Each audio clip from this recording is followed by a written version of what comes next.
now, despite beginning his spending review with pretty dire economic forecasts. The Chancellor did promise billions of pounds to help level up, that's the quote, the economy when he addressed the Commons yesterday. Let's go to Nina, who's at a printing firm in Merseyside. Morning to you, Nina. There'll be a lot of businesses paying very close attention to what the Chancellor said yesterday. Tell us more from the place you're in. What do they do there? How are they feeling?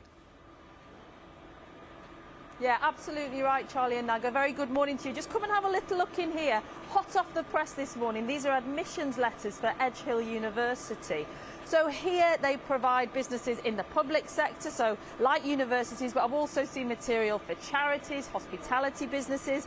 When the wider economy is doing okay, these guys are doing okay too. So they were watching closely what happened at the spending review yesterday. They've given us our own live graphics.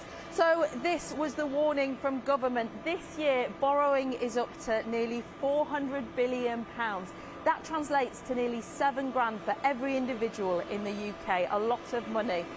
And we know that the economy is going to shrink by more than 11% this year, and that will mean fewer jobs. 2.6 million predicted to be unemployed by this time next year.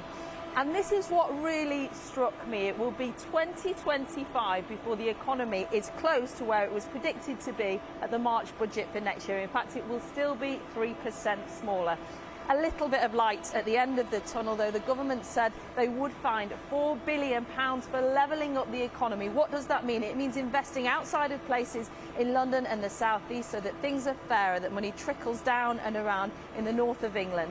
Let's have a talk with somebody for whom that will be very important. Good morning to you, Mario. Good to see you. This levelling up promise, is it meaningful? It is, as long as they follow it up. From our point of view as a business, we want to see something that's a little bit more in the way of optimistic. I understand the Chancellor's position in terms of what he's saying, and he's got to be a little bit cautious. From our point of view as a business, we're very optimistic with what we're doing. We're still looking to invest, and if they can actually transpire a lot of that confidence down to grassroots companies like us, then, you know, hopefully we can get the economy going a little bit quicker. Yesterday's announcement important, but presumably even more important for you is where Merseyside, where the North West ends up in this tier system. If businesses here contract, where's your business?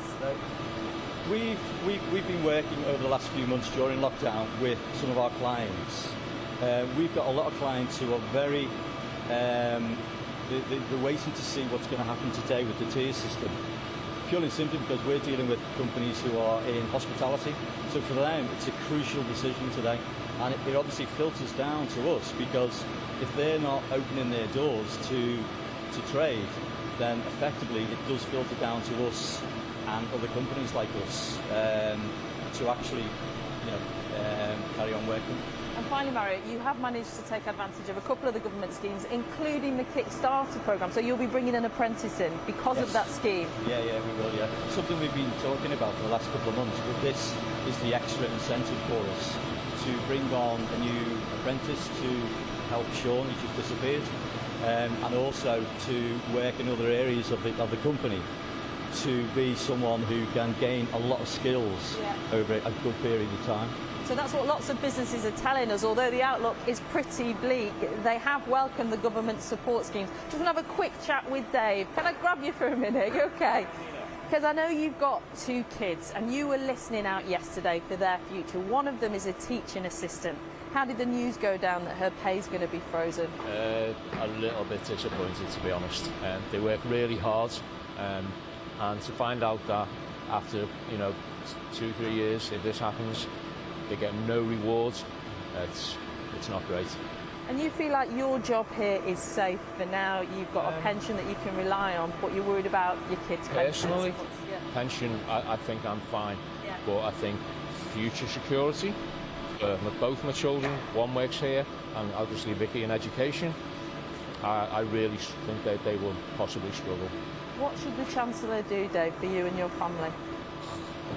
It's all about investments and making sure that we've got the right infrastructure, and hopefully things will be different between north and south, and we'll just have to go from there. But I really know it's a difficult job what they've got to come up with and sort out, but somehow someone's got to come up with the answers. They really have. I don't envy him, do you, at the moment? Thank you, Dave.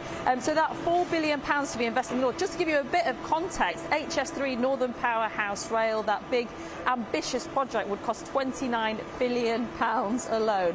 There are questions now that were not answered yesterday about how all of this will be paid for. At the moment, our economy, we owe a lot more than everything we're worth. So that the answers to those questions are expected to come next year.